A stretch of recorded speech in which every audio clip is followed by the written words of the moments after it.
Hello, everyone. Welcome to That Geek Show, where we put you face to face with the experts so that you can learn from their experience, improve your business, your life, your attitude, everything about you by getting direct access to the brightest minds on the planet. And today we are talking with the CEO of Minerva Enterprises, Cindy Ashton. Hey, Sydney. Hello, Ifat. How are you? Fantastic. Thank you so much for joining us. Oh, and this is not what you want to see. There we go. So, Ta-da! so Cindy is a little sick today, so I really appreciate you taking the time and Oh, of actually course. joining. Yeah. I've just been kind of warning people that I normally burst into song in the middle of doing stuff, but it might be bursting into coughing at some point. Not as fun, not as attractive, but we're going to have a great time anyways. Exactly, and tons of value. So, guys, if you want to speak with Cindy today, this is the place to be. thatgeek.com/live. Hop on there, and you'll be able to actually jump into the conversation and ask Cindy anything you want. You guys have already put some comments in underneath this video on the page, and we're gonna answer all of them right after we deliver all the value that we promised to you before you sign up for the show. So before we dive into the specifics of how to and what to do and how to grow and all that stuff, let me tell you who is the person you're going to be talking with today. So Cindy is the CEO of Minerva Enterprises, which is a booking agency for speakers. She is also an award-winning TV host, singer, entertainer, and presentation strategist. She received awards from the former President Obama and Queen Elizabeth II, and I want to hear all about that, for her lifetime of volunteerism. And she has appeared in multiple media, including ABC, NBC, CBS, Fox, Inc. magazine, and Forbes. But aside of all that stuff, she's a fantastic person to talk to. She really cares about her clients, her audience, and people. And who's better to help you guys really hone in on your message and figure out like all the knocks and all the behind the scenes of what you need to do in order to get your speaking gigs, in order to get booked, in order to get paid. So one of the first things that I want to learn from you, Cindy, is like you Yes. started, right? You started like at age 3, dancing and singing and presenting. How did that turn into a career? Technically, I was a fetus because I'm pretty sure I was swimming in my mom's belly and like sporting jazz hands. And because people were like, well, how did you know you're going to be a performer? And I'm like, I've always known. So yeah, so sorry, what was your question? Yeah, so how do you're dancing in your living room, you're dancing in your tummy, in your mom's tummy, and you're like, you know what? This stage is not big enough for me. How do I get out there? And what got you like to TV and Obama? How did that happen? Okay, so yeah, so TV, I'll get to that in a second. The awards from the president and the queen, it's kind of mind blowing to me because I don't really get it. So that had nothing to do with my performing or my speaking career. That had to do with, I've had this thing about fighting for the underdog. I mean, I would be saving birds and animals. And by the time I was 11, I was so pissed off about the rainforest. So I gathered all my friends and we raised so much money that we bought a whole bunch of rainforest and the Amazon. And since then, I have done such an insane amount of charity work and have raised hundreds of thousands of dollars for charities and have been a spokeswoman up in Canada for the Canadian Center for Abuse Awareness and have done like literally hundreds of charities in terms of actually volunteering, giving my time, raising money. And so I just did that because things pissed me off. So instead of staying pissed off, I actually would do something about it. And all of a sudden people are giving me these, like the Queen was amazing. I got like a medal, like I got a whole medal from the Queen. And I was like, what? I mean, that's cool, but I didn't do it for the recognition. So that's that answer. You know what's cool about that is that I keep hearing a lot of people saying, and I hear myself twice, so maybe it's audio. So I can plug in my ears. Let's try. Okay, keep talking. I'm listening while I get my ears. There you go. So a lot of people are getting rewarded for things that they do because they are passionate about it and not because they set up to get an award and because they're going like, okay, how am I going to get in front of the Queen? Instead, they go and do things that they're like completely passionate about, love, or their heart and soul is in it, and then someone notices and recognizes it.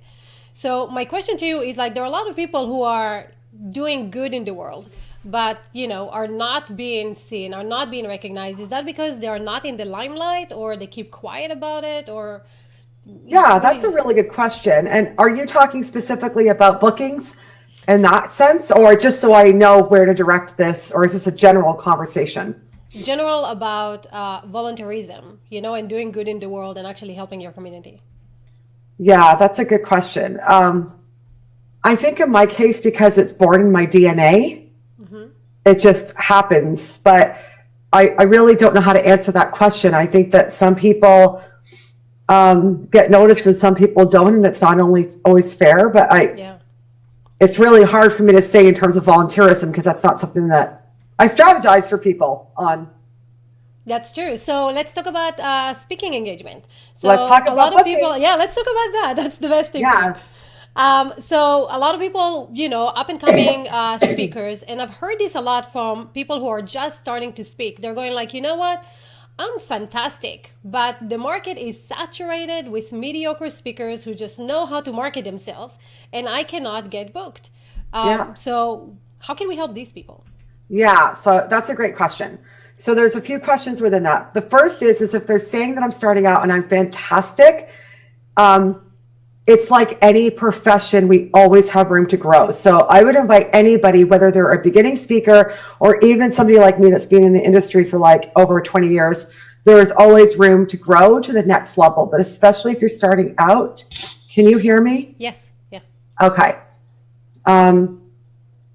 So especially if you're starting out, go in with a beginner's mind. We always want to have a beginner's mind no matter where we're at in our career, but treat it like a profession. And I say this because I feel like the industry has been told a lot of lies, and this might be a whole rabbit hole we go through before we get to the answers. But can we talk first, Ifat, about the lies that have been told about the speaking industry? Because I think that's an important conversation. Yes, because I think this is a place where you and I really, really connect on, where the lies, the myth, the behind the scene, the smoke and mirrors, it's kind of like, let's solve that. Yeah. So, 20 years ago when I started in the industry, it was mostly just high paid speakers. It wasn't terribly oversaturated. You either got paid a nice big sum or you didn't. I mean, it just wasn't the way it is today. Now it's very oversaturated. And so when the 2008 crash came into play, what happened with the economy is that suddenly these companies are like, why am I spending $10, $15, $20, $30,000 on a speaker? We've got to cut those budgets down. So a lot of professional speakers' careers, including mine, went right down. Exactly. But on top of that, because of what was happening with the economy, people were trying to figure out new ways and better ways to make more money and to stimulate and get noticed their businesses. Yeah. So a few things happened is that, first of all, there is a lot of people going out there saying, hey, if you've got a business, you should be speaking. Yep. And it doesn't matter if you get paid or not. So suddenly these corporations are going, well, I'm going to take the free person because we don't have a budget anymore. So, so that was part of what was happening. But that's part of where the saturation is that everybody now is being told to write a book. Everybody is being told to do an online program. Everybody is being told to go and speak. And that's wonderful.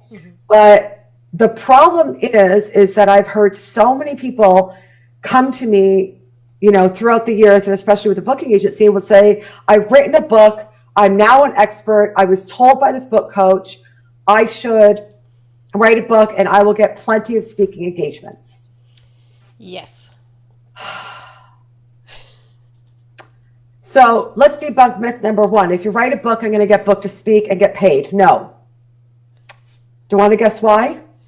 An Amazon bestseller is not really an Amazon bestseller. That's part of it, but that's not the main reason why. Okay? Because if part of it is that the reason why is because, first of all, people are self-publishing their books, and that's great, and I love it, and people are getting their stuff out there. What my concern is that there's a lot of these book publishers who are helping them, but do they actually understand expertise, deeper content? Do they understand how to shape content? Do they understand? So I find a lot of these books are saying very similar things to a very generic audience without a targeted audience, without a strong point of view that is not the same. So I get a lot of people throughout the years who give me the same stuff around, well, your thoughts create your reality. And I'm like, great. And they're like, well, your thoughts create your reality. And I'm like, but it's already being said. Ernest Holmes said it 100 years ago in his book. Like, I can go through all these people who have already said this. What's your point of view that's stronger, and why is somebody going to pay you for it? So people have these books and they put the cart before the horse, where they spend $5, $10, $15, $20,000 to produce a book without having the platform.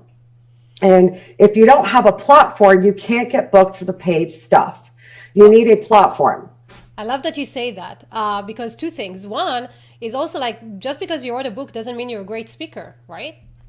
Well, that's another thing. Yeah, that's another reason, is that it may not make you a great speaker, but you have to have a strong platform to get booked. And most people don't know what a platform is. So let's talk about that. What is a platform? And yes, okay. Sip your tea. Yes. No, it's my vitamin C. I'm like downing this, telling you I'm going to be like better sooner than later. Okay. Hold on.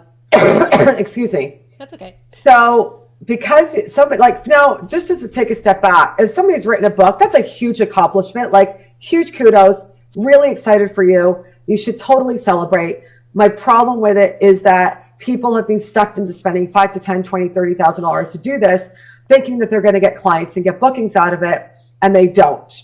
Yeah. Okay.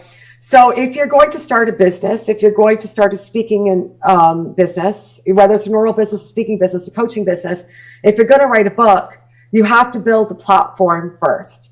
So what the heck is a platform? There's two levels of it. The first is the message, the market, the positioning, those three things. Okay. Message, market, positioning. Okay. So what is your message, and what do you have to say that's a strong point of view, that is more creative, innovative, pushing edge, that is going to capture attention? Because everyone is saying, I'll help you to get healthy. I'll help you to have more energy. I'll help you to have better sex, better love. I'll help you to grow your business. This is all really generic stuff, but what do you have to say that it makes you unique and different? And the thing that really bothers me is that every human being is remarkable, has gone through remarkable things, and has had amazing experience. And yet, for whatever reason, they're writing these books and they're delivering these messages that are very generic, very watered down, that doesn't truly show their brilliance, you know?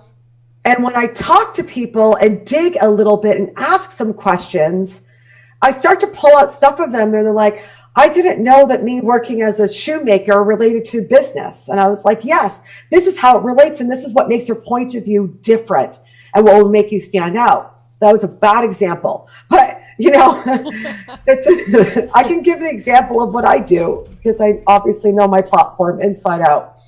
But if I think about it, when it comes to presentation skills, everybody is a speaker saying, I will help you to be confident, and I will help you to overcome presenting anxiety. Okay? Yeah. So I'm like, if everybody is saying that, A, how is a meeting planner supposed to choose?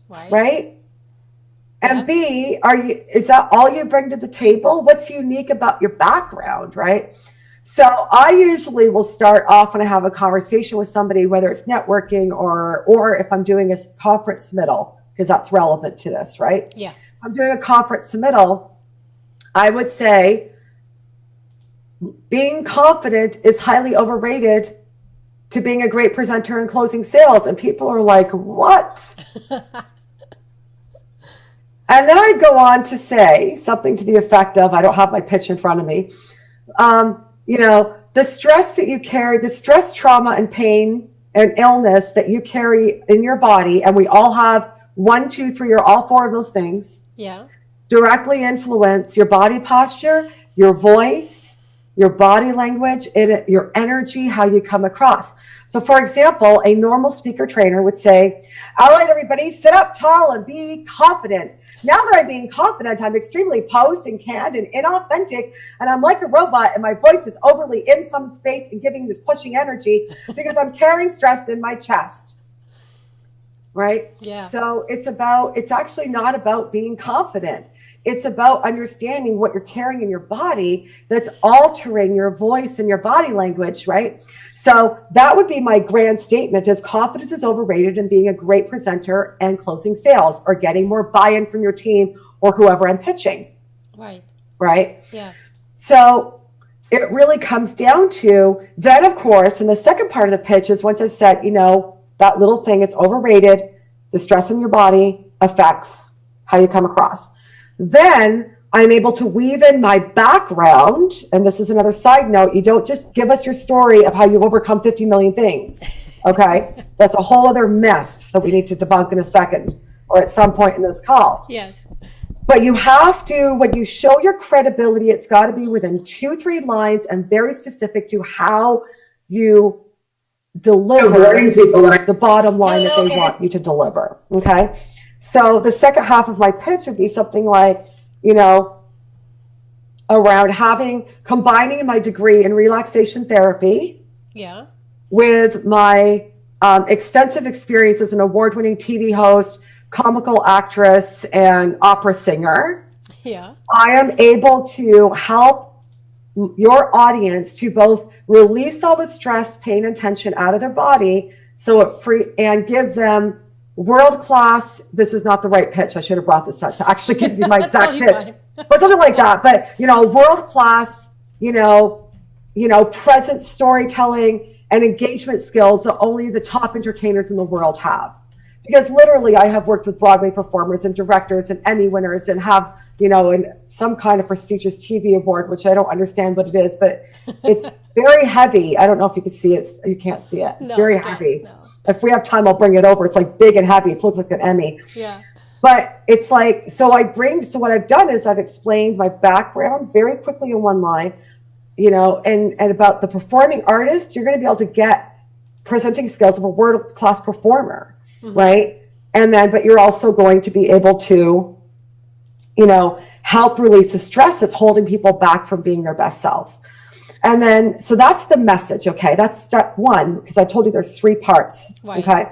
And then I'll get back to the story, the myth number 2. Okay. So the message, and then you need to know the market. Now everyone says, but I can speak to everybody. Mm-hmm. All right. So first of all, wait a second, because a lot of people, 2 friends of mine are writing a book right now. They've been pitched to pay, you're gonna fall from your chair, $100,000 to create a book and get published and get bestsellers and all that stuff, so that they can get the big speaking engagement and all that stuff. So we started with the title of the book, right? And we found something that was really cool. And I can't say it now because I don't know, my friends are still working on it and stuff like that. Yeah. Right. But the biggest thing they were saying, like, oh, no, you can't say that because it's too narrow and you're not going to have a big audience. So, for example, for me, I'll just switch it to me, right? So if I were to write a book, how to be a little happy Jewish girl. They'll be like, well, that doesn't appeal to the African-American market. Oh, my God, I love that. Right, but that's I'm not even Jewish, and I would read that book. It's fantastic. But they're saying like the title of the book cannot be "How to Be a Little Jewish Girl" because Jewish only for the Jews, girl only for the women, little only for the short, the midgets. Interesting. So they're saying like you're cutting your entire audience, and it's not going to be a big seller, and nobody's going to talk about it because it's very, very narrow. But what I'm hearing you say, narrow is fantastic because how to be a happy blah doesn't touch the pain points of the entire audience. Is that right? All right. So let's talk about this. So you can have multiple markets. Okay. But for the sake of getting media, for the sake of getting speaking engagements, you need to have specific markets. Okay. Mm-hmm. So for example, we had a press release go out for me a few months ago. And if I said it can go out to everybody, I wouldn't have gotten any press from it. But I was able to say specifically, it needs to go to Forbes, it needs to go to Bloomberg, it needs to da-da-da. And then I ended up on ABC, NBC, and a whole bunch of other things because we were really specific with what kind of publications it needed to go out to. Because otherwise, why would Forbes, publish something on how to be a great parent? Right. You know what I'm saying? So it's important to understand that, yes, you can have multiple markets, but there still needs to, and for a book, you may not want to, so let's just use me for presenting skills. I may not want to write a book on presenting skills for financial planners. Mm-hmm. It's probably a little too narrow. Maybe not. We could talk about that. But if I did one that was for business, then at least I still have a market. But I have a lot of people who show me their books, and there's not even, it's like for literally everybody. It's for moms and dads and business women. And I was like, holy camole, there's not even a general theme. But let's talk about why we want to be narrow. Yes. Okay. So let's say that we talked about my message already. Let's say that I went to go and pitch meeting planners. Okay. There's a gazillion opportunities out there to get paid. How much time do I realistically have in a day? 8 hours, maybe? Yeah, I mean, the way that I work, more like 20 million. But hence why my making body, up more hours. I know. Hence my body is like being like, please stay in bed, literally. And I knocked myself out in the shower the other day. So that really made me sleep. Probably should have went to the hospital. Anyways, I'm still stubborn. But let's think about this, okay? So what's easier, me just trying to Google speaking engagements for presentation skills? Mm-hmm. Or is it easier, and I'm going to show you a technique on LinkedIn to find meeting planners in like less than 3 minutes? Oh, fantastic. Or is it, and we can do this as an example so you can see what I'm talking about, how much easier it is to find leads, okay? Okay. Or is it easier for me to say, well, I'm going to try financial services. I'm going to focus on that market for a bit. Well, now, suddenly, my pitch has changed to the problem that is specific to what's happening in financial services. So now here's my new pitch, okay? 14%, and it's 18% to Canada because I've got a lot of Canadian, tribe being Canadian. So 14% of the industry are women, and the reason why it's so low is because women hate the male style of selling. Yes, that's true. Right. And then I'm able to say something again like, when you bring me in, women are under constant stress, juggling, multiple things. I'm able to help them release the stress that's in their body, get them into their, presence, teach them world-class storytelling skills to be able to engage through conversation in a way that's non-salesy. Now, that was not the right pitch, but something like that. But again, it's more targeted than the person. So if there's 50 of us applying, or 10 of us doing presentation skills applying for a conference for that slot, the rest are going to be saying, let me help you be confident. And I'm going to be like, no, they don't know how to sell because they're in a male-dominated industry. Let me help them be more personable and release their stress and learn how to storytell as a way to connect with other people. Who's going to win the pitch? You are. Right. Hands-on. Right. Yeah. Now, if I wanted to actually source some gigs, do you want me to show you my 3-minute technique right now? Yes, please. So all right. While Cindy is sharing her screen, I want you to, guys, hop into imthatgeek.com/live. We already have a few people in line so that you guys can get the specific answers for your thing. For example, Robert is here and Stuart is here, and Robert already has a pitch that we're going to run by Cindy after we're done. Oh, cool. Yeah. So guys, imthatgeek.com/live. Hop on over. Yeah, we're going to talk. Okay, let's dive into LinkedIn. So when I was saying your platform needs to have your message, your market, and then your positioning. So what I just told you was the positioning. Why I positioned it specific to the market.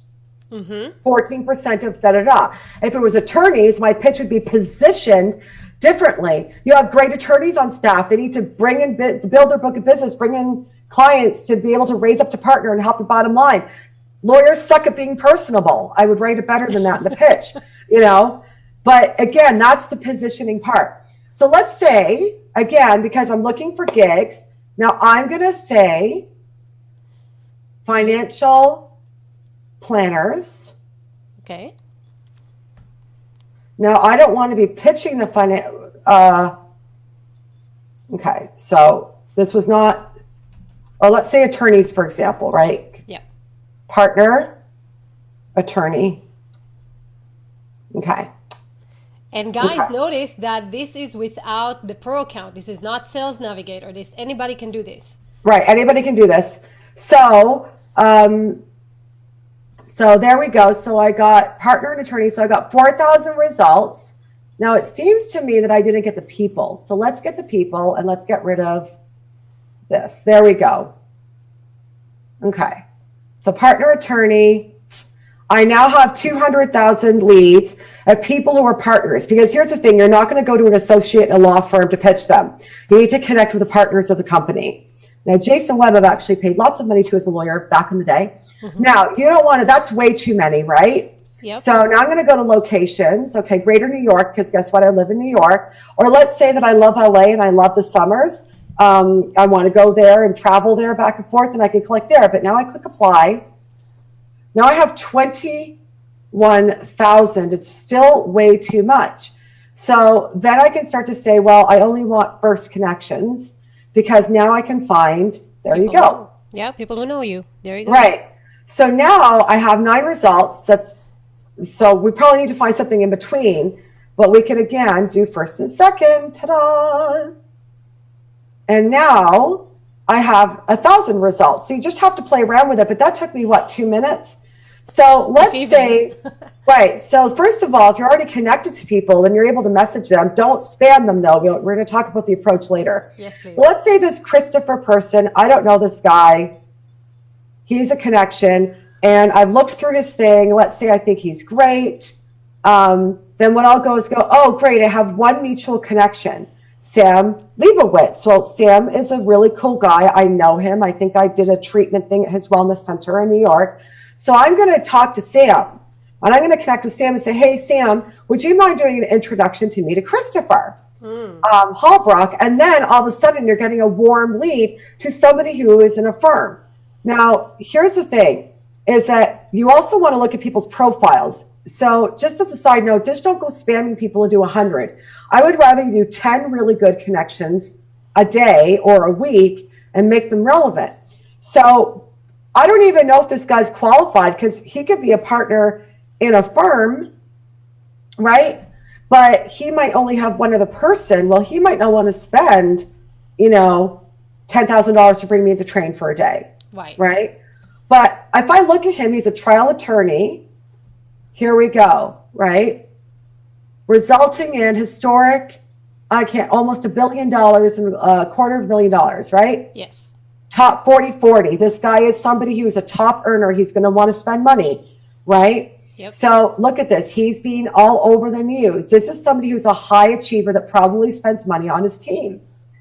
So then I would look up his law firm. So once I feel like he's a good connection for me, then I'll spend a good 15, 20 minutes, half an hour learning about him. And then either Sam will introduce me or I'll connect with him. And I will look at this and say, hey, super excited to, and I would connect with them, and I would connect with him, but I would not pitch him right away. That's spamming people. I freaking hate it. So somebody just emailed me on LinkedIn, by the way, as a side note, saying, hey, great to meet you. I want to be on your TV show. And I'm like, and I responded and I said, great. What did you think of, which episode of my show have you seen? And how does your topic fit? And she goes, oh, well, I've never seen your show. How do I find it? And I'm like, you're an idiot. I'm on 190 million screens across the world. It's really not that difficult. Flick on your damn TV. Sorry to get pissy about this, but I get pitched a lot. And I'm like, that turns a person off, okay? And sometimes people think I get too pissy, but I'm telling you the truth. At least you're getting the truth, and you're not getting somebody going, write a book and you're going to make $1 million of speaking suddenly. You're getting what you need to really do. is less is more, people. And I love what you were saying. I love that because I always say, connection, not content. And just to tap into what you were saying, I got pitched by a guy who jumped in and goes like, hey, do you want ads? Do you want to learn how to do ads? Do you want ads? Do you want ads? And I don't respond. And every, month or so, he just like sends a message. Finally, he goes like, hey, I figured out how to write the best ad, 300 words. Do you want my copy? And I was like, sure, send the copy. And of course, what he sends is a lead magnet. And I was like, dude, do you want my feedback? And he goes like, yeah, sure. And I'm like, what do you know about me? Do I even run ads? He's like, oh, I want feedback about the copy that I sent you. I'm like, dude, you're missing the point. I don't run ads. This is not applicable to me. You're spamming me. You don't know shit about me. And you didn't get anything because I opted in, so your ad and opted out. So your whole system, you're just spending so much time spamming people, and what's going to happen? They're going to block you. You're not becoming a friend. Nobody's going to invite you. They're not going to, they're not going to pay for you because now you're positioned as a spammer. And what you're showing, which I love, is like you don't even go direct. You go to someone to introduce you. Right. Which shows like relationships is where it's at, right? Right. So, and then when I meet Christopher, then it becomes, hey, Christopher, it's so great to meet you. One of the things that caught me is that you've done a lot of charitable work, and so have I. Yeah. Actually, when I was in grade 9, I led a fundraising campaign for MAD. What made you get into that? Very, very cool. We trade a couple of emails and say, listen, I noticed that you're an attorney. I have a really cool resource. I don't know if you're looking to got a really cool resource, and give them some kind of a lead magnet saying, hey, are you looking at all to help some of your newer associates be able to connect better? If so, I would love to share something. Okay. Are you up for it? Now, you also have to remember, I'm Canadian born and raised. We hate being sold to. Yes. And this is another thing that pisses me off, is that Canadians buy programs from Americans on how to sell from the stage, and then they don't convert because you cannot sell a Canadian the same way as you can sell an American. Thank you. And that's important, which brings me to whoever you're pitching, you have to understand the industry. So Bakersfield, I've spoken in a million times. I don't know why they used to like me there. I haven't spoken there for a while, but they liked me there for a while. They're very conservative. I am not conservative on stage.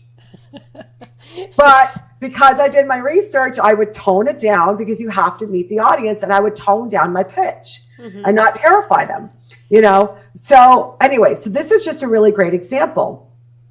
So that was good. But, to give you another example, let's say we were saying financial services, financial, why can't I spell today? That's because I have like sick brain, services. And then I could say event planner, or I might just do financial. See, we don't want a wedding planner, but we've got 11,000 location, Greater New York, apply. Now I've got 1,000. Yeah. Event planner. She's an independent meeting event planner. Prudential. Now this is a person that I want to connect with. Prudential is a big company. She's a meeting planner in my area. I can meet her. There you go. And you have 2 shared connections. And we've got 2 shared connections. I might have to go after this one. I don't know either of these people. That's okay. But so I will just go to her direct. But again, I would go to Anna's page. I would look through. I would find something that I can start with, right? So this doesn't tell me a lot about her, except for that she's fluent. So I might keep scrolling. What else do we have in common? Okay, I'm not saying anything that I can connect with her anyways. So she was in liberal arts. Okay, would you go to her posts and profiles and look at what she wrote about lately?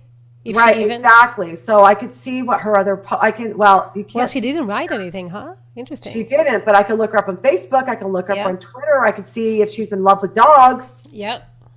Right. So as you can see, it doesn't take a lot of time. If you do 10 a day, this takes an hour, which sounds like a lot, or even 10 a week, and just start conversations that actually leads to something. Which I love, because what would you rather have? 1 million subscribers or 10 clients? Right. Well, here's the other thing. The reason why I also say I want you to pick a market, or what we call a vertical, is you don't have to stick to it, but it's for the sake of you getting booked and not spinning your bloody wheels trying to figure out where the hell these gigs are. So if it's financial services, and let's say I just moved to New York, what am I going to do is I'm going to look at all the different associations in the area that have to do with insurance and financial services. And I'm going to start attending. And guess what? I'm the only non-insurance person there. So first of all, I'm connecting with the people running the meetings. At that level, they might only pay me $250, but they get to know me, and then they want to be able to hire me to come and do trainings at a much higher rate, or consulting, or go speak at their national conferences at the $5,000, $10,000 level, right? Yep. Or, or I'm meeting other people who are financial planners who can hire me for coaching because they need to be more personable, learn how to storytell and present themselves in a conversation. So it's not these tactics I'm giving you can get you instant clients. Yep. Whenever, it's really interesting. When I went for my green card a year and a half ago, it was in the middle of the changeover between Obama and Trump. And I'm not making anything political about this. I'm just saying there's a changeover. And because of the changeover, it was a shit show. Yeah. My immigration got delayed by 6 months. Again, I'm not making an opinion either way. But in the meantime, my work visa had expired. My lease had expired. I literally had nowhere to live. Everywhere was because I was like a nomad, and I can't leave the country because I'm being vetted across the world through Interpol and everything to make sure I'm not a spy and going to kill anybody. So they were also testing me for everything possible, including malaria. And that conversation was, you realize I'm Canadian and have already been living in your country on a work visa for 8 years. But anyways, so what was interesting, because this is a relevant story, is that I was homeless. I literally packed up my car, called all my friends across the country and said, I don't know how long it's going to be. Can I crash at your place? And I literally drove from city to city and stayed with friends for 2 weeks at a time so that I wasn't overstaying my welcome. I was pissing around. I must have lived in 20 different states over a year of my life. It was fun at first, and then I got tiresome. But can I tell you how much money I made? Because I'm I got to generate leads in the middle of all this. Right. So I literally, every time I go to a city, I would just find a restaurant back room, invite people for a gig, or go to a local association, pick up some clients. And you're bringing up a fantastic point, because you knew exactly what you can do for these people, right? Yeah. So you knew what you can do. And so right. you're like, okay, let me go find the people with the problem that I can solve. And then you went there and you were like, hey, you have all these problems. Let me solve it for you. Right. And that's another reason why you have to have a strong point of view. Yes. There are people that think I am full of shit, and I'm okay with that. They are not my client. Yep. So when you are willing to stand in your power about what you believe, I believe very strongly that the majority of speaking training is robot training. It's very stand here, pose here, put a fake smile on, point this way because NLP tells me to. I think that's inauthentic. I know that there's a lot of people that get offended when I say that. Great, you're not my client. We haven't wasted each other's time yet. And I don't have to be right. I only need to be right for my ideal client. Yes. And I love that, because that's kind of pulling the people that resonate with your message, and you're not wasting time trying to convince someone that, your point of view is actually better for them. Right, exactly. And that's why you can generate clients and bookings way faster, because they're going to be able to get in alignment with the right people right away. Yeah, and I think you answered Terrence, right? Terrence's question. Yes, he's so lovely. Yeah. So he was asking, what are some tips to establish rapport quickly? And you just showed that on LinkedIn.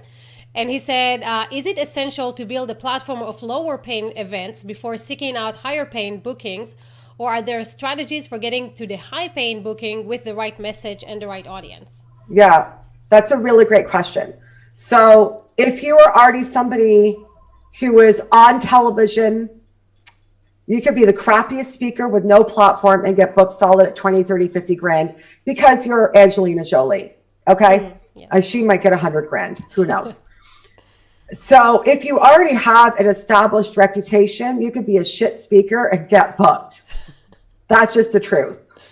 If you have a strong platform that stands out and you really have that great platform, then you look like a professional, because I can tell you, being in the industry for 20 years as a speaker trainer, as a high paid speaker, and now owning a booking agency, the biggest complaints I get from meeting planners in my follow-ups is that they'll get 50 applications and only one of those applications has everything that they need in it and is pitched correctly.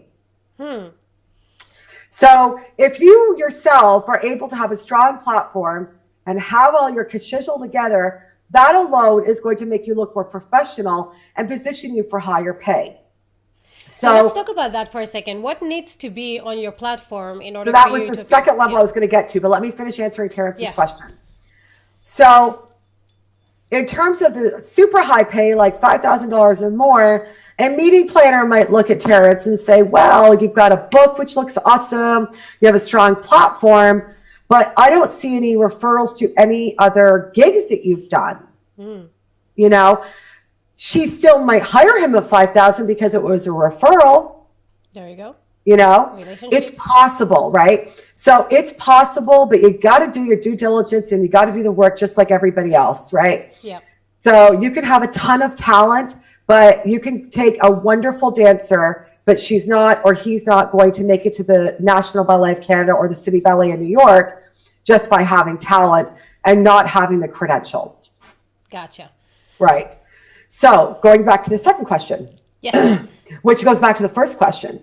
So when I said speakers don't have their platform together, I said there's two levels. The first is knowing what their message, their positioning, and their markets are, or message, then what your markets are, and then the positioning for each of those markets. And you could choose 2 or 3 to start if you really have that much time. If you do, bless you, take some of my workload, please.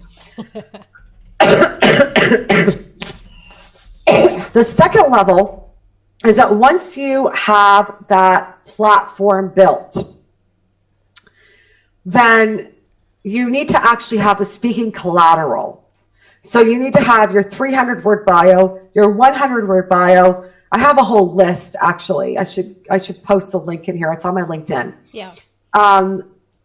You know, you need to have your 100-word introduction, which is different than your 100-word bio. Okay? It's a little friendlier. It's a little more fun. You want to have some testimonials, and they need to be written in a certain way, in a certain length. You need to have, you know, even if you don't have a speaker reel, because those are hard to get, especially in the beginning, it's like impossible. You need multiple reels or multiple video. Even just get a few minutes of you, good video of you speaking. You know, they need to be able to see you speak, which is a whole other rabbit hole for me, because I see people with these speaking reels. They spent $3,000 to $5,000. They apply for our agency. And they look really good, but I'm like, can I see you speak? And they said, but I gave you my reel. I said, and they were like, I just spent $3,000. I said, I realize that, but you're talking into a camera telling me what you do. I need to see you speak. Yeah. Oh, well, here's some clips. Well, you're behind a podium. How do I know that you know how to work stage and you understand body language and stagecraft and how to interact with the craft? You're hidden behind a podium. And here's the thing is that, or they have stage stuff on there, but literally a 15-second thing saying, you can create your own life. You are amazing. Well, a million speakers can say that. I want to hear something different. Yes. So it's really important to put together that collateral. It's a bitch and a half to put together. I teach a course called Lucrative Bookings Intensive. I'm going to put this in the chat box, the link to this, to my top 10, what you need for your speaking collateral. Oh, that was privately. How do I make that not privately? That's okay. I will share it. Don't worry about it. Okay, I'll let you do it. Yes. You know, so my question is that, again, this comes to you having a strong point of view and showing that in a video. And, you know, have it like the meeting planner needs to be able to hear what you have to say. They want to go, whoa, I never thought of it that way. Who is this person? So your video wants to reflect your knowledge base and your expertise and not look like some motivational speaker that has some shtick around being happy, you know? Not that there's nothing wrong with being happy. I'm just a little moody today because I've been sick in bed for a week. So I love everything that we're going, and everybody here says that they're getting tons of value. I want to finish like the three things that we said we're going to do, and then kind of dive into the comments. So you said there are two questions that will help you stand out with your message so that it's attractive to clients and to decision makers. What are these two questions? Yes. So this is great because this comes down to the messaging and the strong point of view that I've been literally yelling at you all about. For the past 40 minutes. For the last 40 minutes. So the first question that you want to think about when thinking about what that strong point of view is what is the elephant in the room? Okay. What is that thing that causes people shame? Because if you are willing to talk about the thing that causes people shame, then people feel understood. Do you want me to give you an example? Yes, please. All right.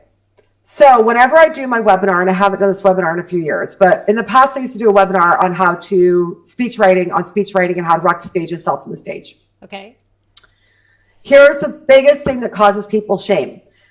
They spent $10,000 to learn how to sell from the stage, and they're either broke or they've made very little, or they speak a lot. They haven't invested any money to learn how to sell from the stage, but they're speaking all the time for free as a way to generate clients. People tell them they're inspiring and amazing, but nobody buys.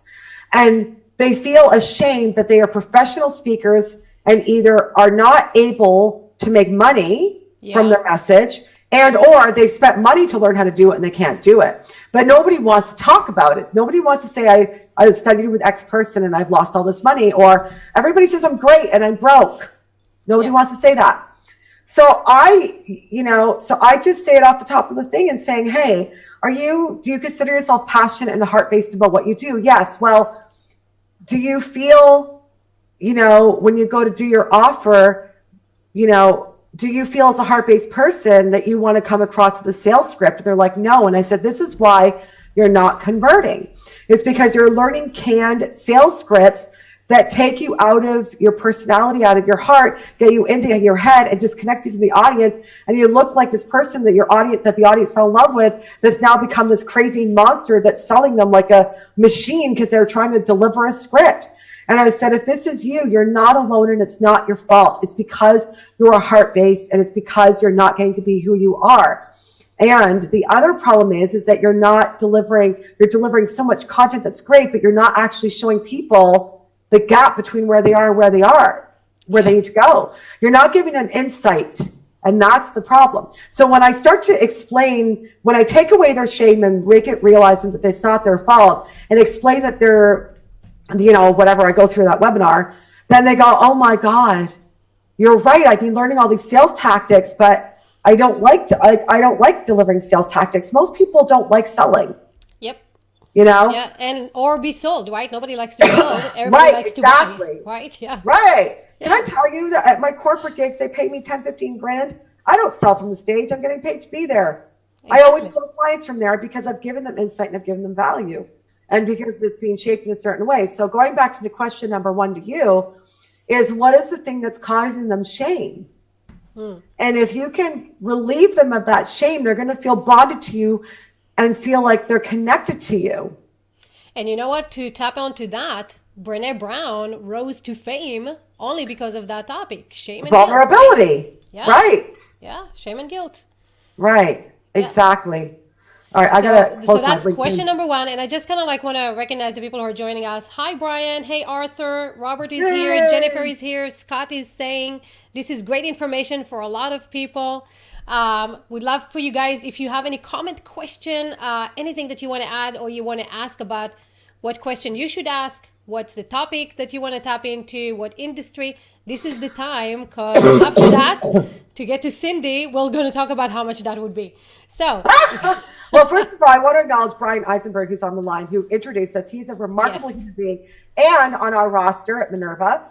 And he's an amazing, amazing, brilliant person. Hello, Brian, and thank you for introducing us. Yes, it's been a beautiful friendship.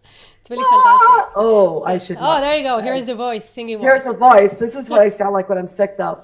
Okay, so that was question number one. If you could really help people to go deeper with that and think about that, that'll help.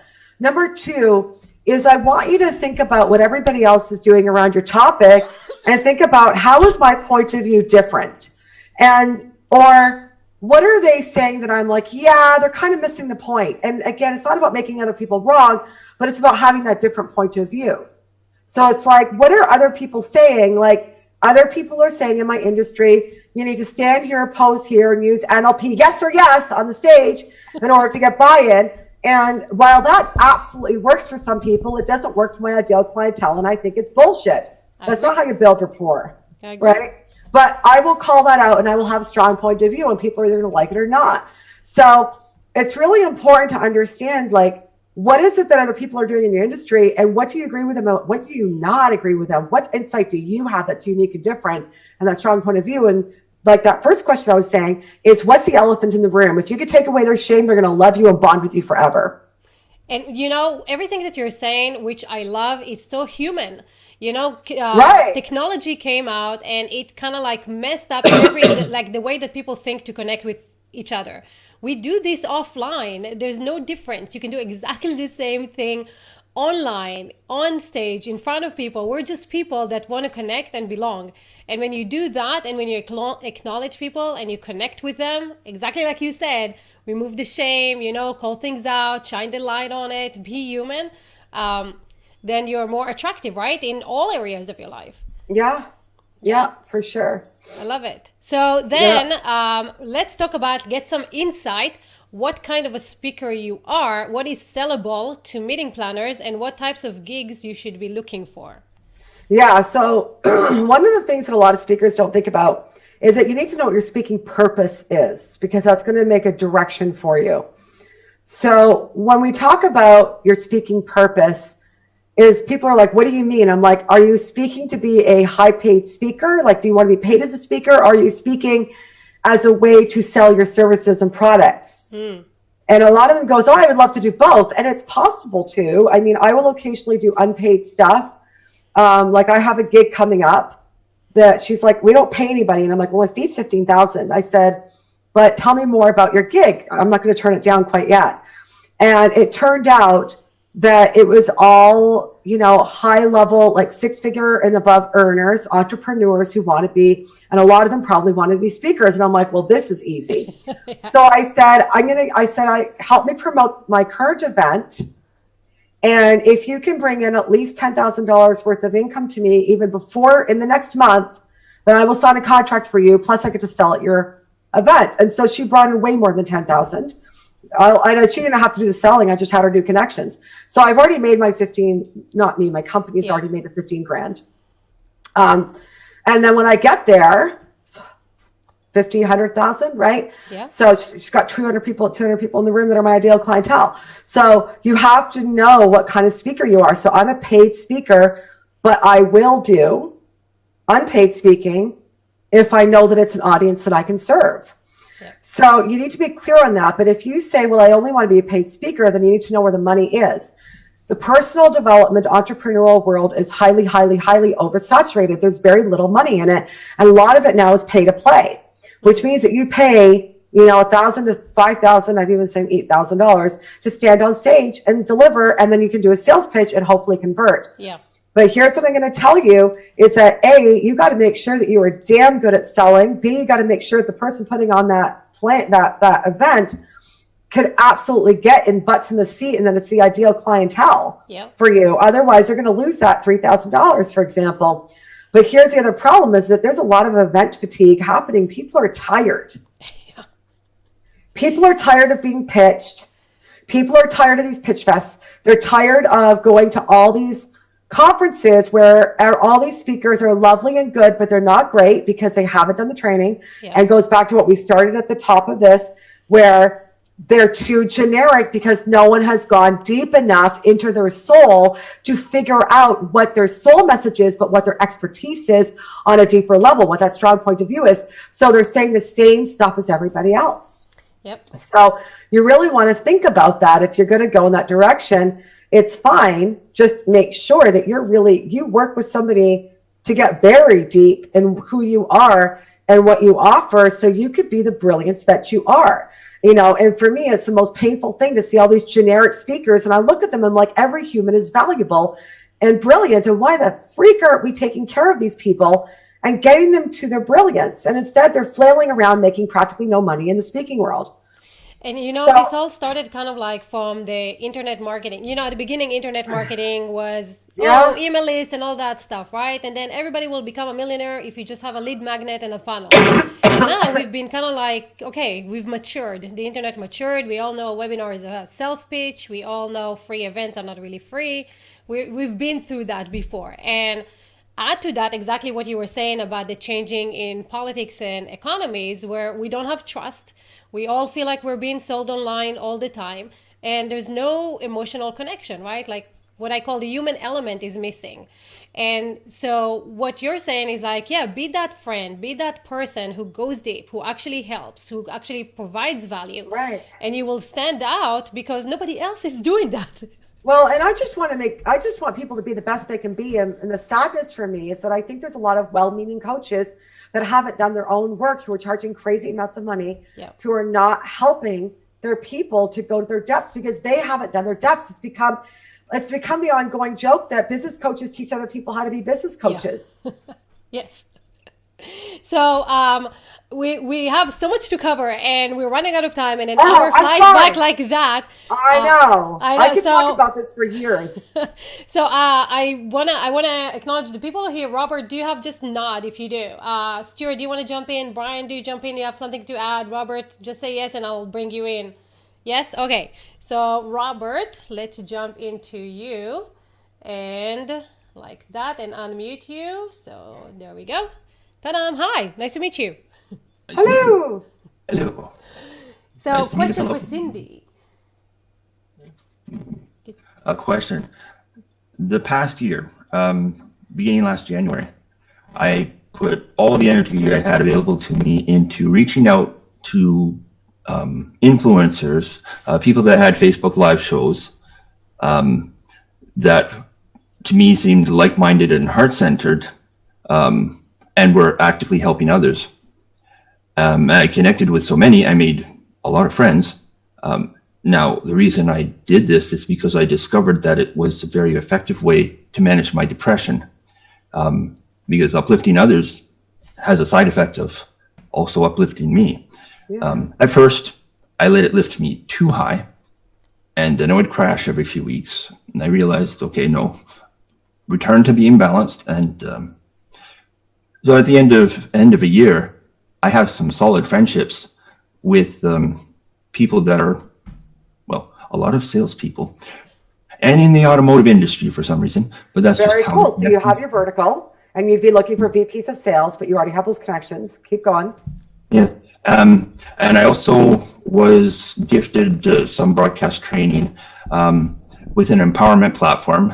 Yes, you can inspire to achieve. And I do a few broadcasts every week on their global network, which is just beginning. The first big show is February 2nd and 3rd in London. And I'm working on getting there. I have 5-minute time slot in front of potentially 1,200 people, which will be interesting. I know a lot of the people there. I know a lot of the speakers because of Facebook Lives, because of what my mentor, Bradley Chapman, did by connecting so many people on Facebook Live. And that's how I came across him. I connected with him really fast, and he's very high power. He wears himself out, but he can overwhelm me with optimism and positivity. And I'm an optimist. I was known as Mr. Positive at work just because I understood that any words that I speak, if I'm using negative words instead of positive words to say the same thing, it's going to impact me depression-wise. Right. So Robert, how can I help you? Like, what's your question so we could dig in? Because we only I need money. I never asked for money. I didn't even have a business at the start. Yeah. But I think that I could help others do what I'm doing if they're interested. And specifically those that are depressed, that want to move forward, that might have a business, that never thought about reaching out so actively. Because I spent, sometimes I spend all day doing it, going from one live stream to the next, or 2 or 3 at the same time. But it's settled down a bit. So I know exactly where you're going. Perfect. So what I love about this is that, first of all, is that depression is a huge problem in North America. And I know I've been touched by it in my past, and I don't know anyone who hasn't. And I love this idea that you could give these people hope and teach them, so I would put together like a system, and I'm not saying try to do online marketing, don't do that, because but people need to connect. And I think I think social media in some ways have made things worse. So I would put together like something that's simple, that's like a little coaching thing that somebody could hire you to coach, and just put the message out of, your story of like, you know, I was, and it's got to be succinct. Okay. So this is the thing I want you to work on. Right now, you're just free forming, which is cool, and free form for a bit, but make it succinct around, you know, I was struggling with depression, but I learned how to connect with influencers across the world, and it brought life back into me. And now I'm able to have a business. Let me help you do the same. And then you can do small group things, and it could be a small little membership where you teach people stuff every month. Like, you know, we don't have time for me to build out a whole plan for you. And that would it be, and I'm not a business coach in that sense anyways, but does that give you the direction of where to go? It does. I had thought about 2 small courses, online courses that I would just give away to people. That would. But you need money. Yeah, I do need money. That's Right. You unfortunately need to be paid. No, not unfortunately. I think that we need to change. This is a whole other conversation, Ifat, that we could be having. But money is a beautiful thing, because with money, you can do good for other people. Look at all the money that I've raised. I've raised hundreds of thousands for charity, but I wouldn't have been able to do that if I didn't have money sustaining me. I wouldn't have been able to have that freedom to be able to hire people on my team to help me raise that money, right? Money is a beautiful thing when used correctly. So I know that we're at the end, so I want to leave you with this, but I think it's beautiful. I'm so proud of you for creating this. You're going to impact other lives. Even if you charge people $20 for it or pay what you can, I want you to get paid and start to know that it's okay to get paid, and that you deserve to be paid for your experience. Okay? Thank you. You're welcome. I love this. Thank you so much. Brian, do you want to jump in? Hey. Just say like nod if yes. Yes. Sure. Fantastic. Yeah, here you are. Hey, we've got you driving. Oh, I shouldn't get so What? excited. There we go. We're gonna get into Brian in a second. Hold on a second, Brian. I'm gonna actually. Where are you? I'm gonna pin you, and here you are. Hi. Hey. Hey. No, I'm no longer driving. Otherwise, I would. Oh, that's true. Then I'd have to kick your butt on that. Yeah. Yeah. No, I just parked in my driveway. I finished my meeting, jumped on, listening to you on Facebook Live, jumped on here. So yeah, we were all good. But you said something earlier, and I think it's such a critical point for speakers. You know, there are 2 ways to look at the world, right? We can either be in the business that of being of service to people from the stage, or we're serving ourselves. And you got to choose which one you want to do. It's not like you said, you can do both. But I found that when you're of service to others, somehow the money does take care of itself. Yeah. I agree with you. Yeah. Thank you, Brian. That's beautiful. Share. And I'm loving that color on you, by the way. Thank you. Well, you know, we got a fall day here in Austin. Temperature dropped below 60. But I'm off to New York on Saturday, so maybe we can meet up. I will be better by then. Text me. You better be better by then. Oh, for freak's sakes, I'm like a plague right now. So the big question is, are you getting in your green juices? Oh my gosh, I've been drinking seagrass. What are those sea vegetables? I've been drinking fresh ginger with turmeric and honey and lemon. I made organic chicken soup, 2 potfuls worth. I've been doing oil of oregano. You name it. But what was it? Jewish chicken soup, right? You thought it it's is. a whole different thing. Funny. My business partner is half Jew, and she's like, "You got to do the Jewish penicillin," and I'm like, "What the hell is that?" She's like, "Chicken soup." I said, "Well, I'm doing that. I'm fine." That's awesome. So thank you. But yes, maybe we'll get to New York. And I just finished recording a Taco Talk Thursday on Facebook Live just a few moments ago.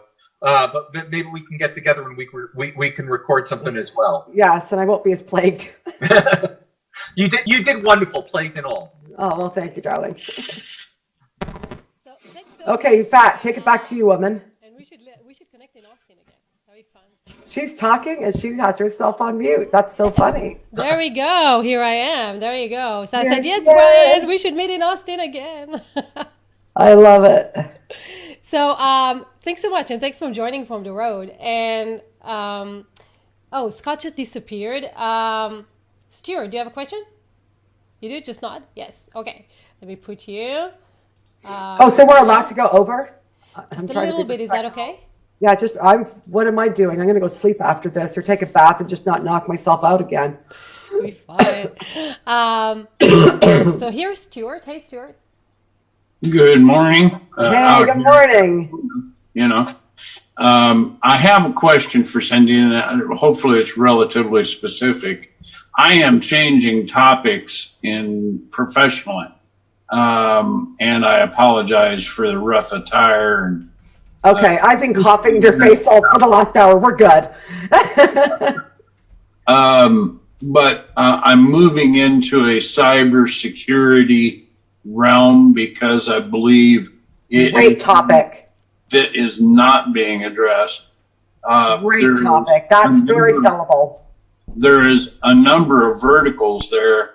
I may choose, the one that I have chosen at the moment is the one I know the most about, which is political cybersecurity, where I have a defined audience. All I have to do is look at 435 seats or a state or whatever and try to get some time with those people by way of working with a podcast, doing an interview based, perhaps video interview based podcast, and then moving the topic slowly to the security realm. Do you see that as an effective way of creating relationships? I think that inviting people who are experts onto a podcast, who are also people that might be able to hire you, is brilliant. I love it. I mean, it's all about building relationships. We just can't do anything that's salesy anymore. Cold calling is from like 1900s, you know. Well, they didn't have phones back then, or they were just coming up. But you know what I mean. Oh, my first cell phone weighed 6 pounds and was on my shoulders. Oh my gosh, I still remember those. They were like the size of a dinosaur. They were hilarious. So my dad's, I remember. My other question is, yeah, so that's a great one. LinkedIn is set up to work with corps of all sizes and people of all sizes, different businesses. Yeah. I have one specific realm, and it's certainly big enough to support a business.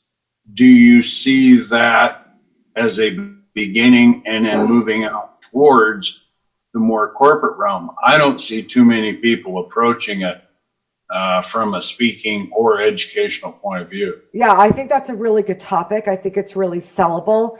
I would be interested to see what Brian, because Brian is the bomb on stage. Obviously, I'm a big fan of Brian's, but he does 1 million conferences a year. But I think that that's a really hot topic, especially what's going on today.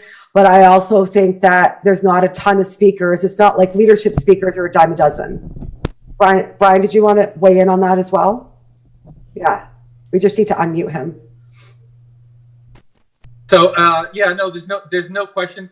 You know, there are cybersecurity conferences, so people within their own industry, but there's definitely crossover into more, more markets. So if you can find a way to bring cybersecurity to the average Cindy of the world, it's definitely a very important topic. You know, our data, protecting your data, protecting your identity, protect all these things. So it's just a question of bringing it to their level, and I think there's definitely a marketplace for that. Well, Cindy's size market was what I considered the top of my corporate market, because the Prudentials of the world, major firms doing the same thing. But Cindy's may not have been approached by someone who wants to say, if you have a meeting or if you have a conference, I have something to say that is backed up by historical data and has validity behind it that could be useful. Very cool.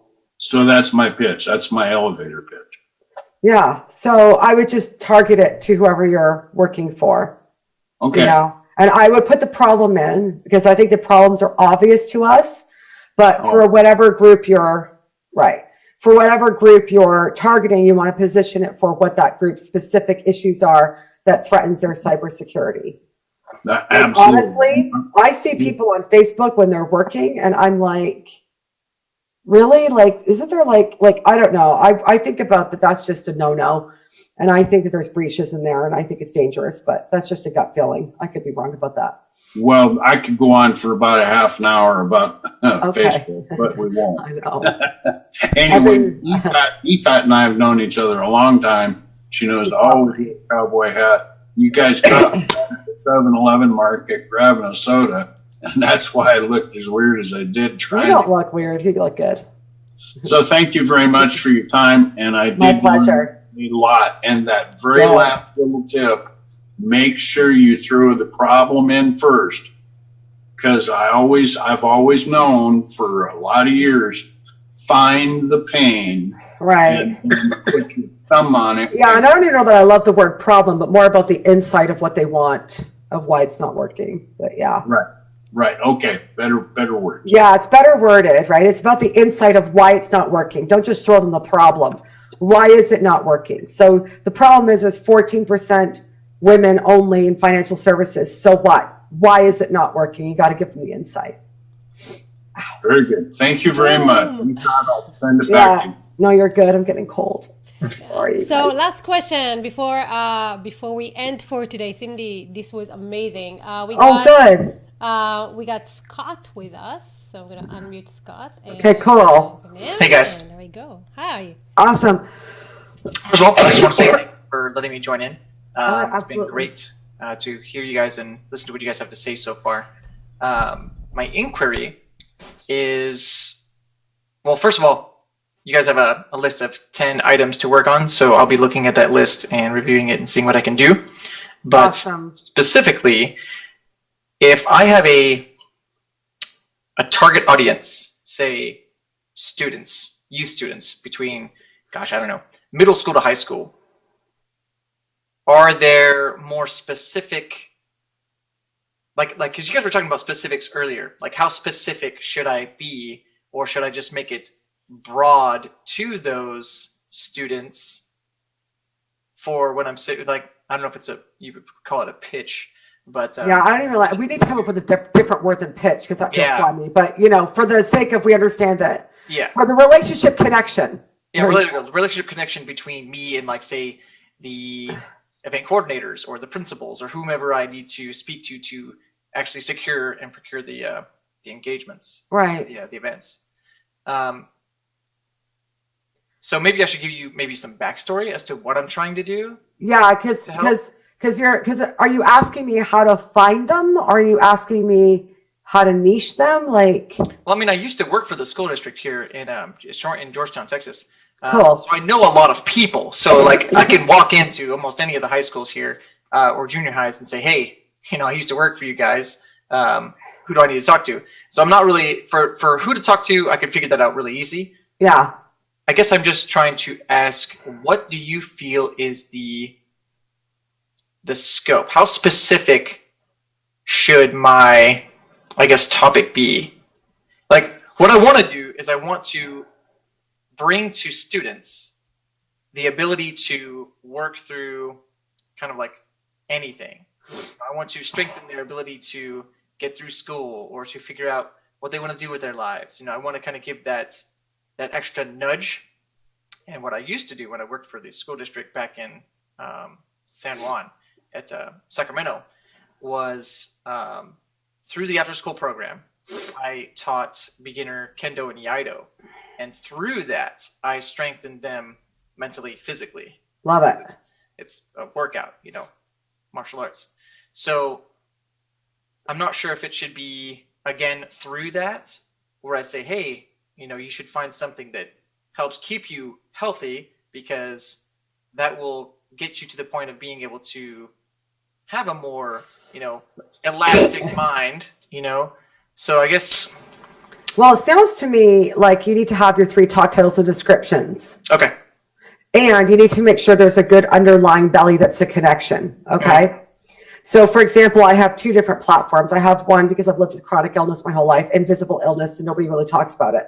And there's almost 50% of Americans actually live with invisible illness, but nobody talks about it. So I would obviously not mix up my topics Okay. with speaking training. So if I'm doing presentation skills training, I'm going to have one talk on storytelling, one talk on body language and voice, and then one talk on using the arts to open creativity to have better solutions and build rapport. But they all have to do with creativity and presentation. So if what I love about your background in the martial arts is that A, it makes your talks more interactive and it gives you a bit of an edge and it makes you stand out a bit. But there might be like your whole platform. Now, again, I haven't done like a 2-hour deep dive with you, but there might be something in the underbelly that's the underlying. Mine underlying is presentation and from an entertainment standpoint. But yours might be that they all have really cool Aikido things that are built in. So maybe one is about memory and focus, one talk. One is about resiliency and overcoming adversity, but they're all coming from the strength of the Zen master. I'm just making this up. No, I got you. You see where I'm going? Yeah, I can see you're very fast or high D, you're high I behavioral style. So does that make sense of what I'm asking for? Yeah. Kind of just like you, especially if it's multiple talks and engagements that I can, secure over the course of 2-3 days. Yeah. Break it into pieces, and then you present that saying, okay, this is what you're going to be doing over the next 2 days or 3 days. And then it kind of. Well, or they have a choice of 3 different talks and they hire you for just one. Exactly. Yeah. And then they love you and then they hire you back, or they hire you for that same talk, but now it's a 1-day workshop. If you don't mind me asking another probably like side at it. So I've started kind of a side business where I create maps for people, commissioned maps for Dungeons and Dragons. It's kind of just like a hobby side gig. Cool. It earns hundreds of dollars per map. So it's really kind of nice. Yeah. The map I'm working on today is about $300. Yeah. It's really nice, but it takes like, on average about 40 working hours to make. However, so I want to get out of doing the commissions all the time and teaching people how to do it themselves. And so what I procured it's a local D&D shop in Austin. Who's brought me on is, we want you to be the person teaching how to make maps portion of our program. And I'm like, sign me up, let me know when you need me. So what I want to do is I want to have like this basic kind of portion where there's a free portion of the program, that the software that I use, online software. So that'd probably be like first day, like, look, I'm just going to show you the basics. And then the second day, if you decide to purchase the program, you will learn the pro version. And then like the third day, I want to teach my business model. Right. Because that's where it kind of gets into the nitty gritty of like why I save every like 10 minutes, or, why I have these, sorry about that. Why I have these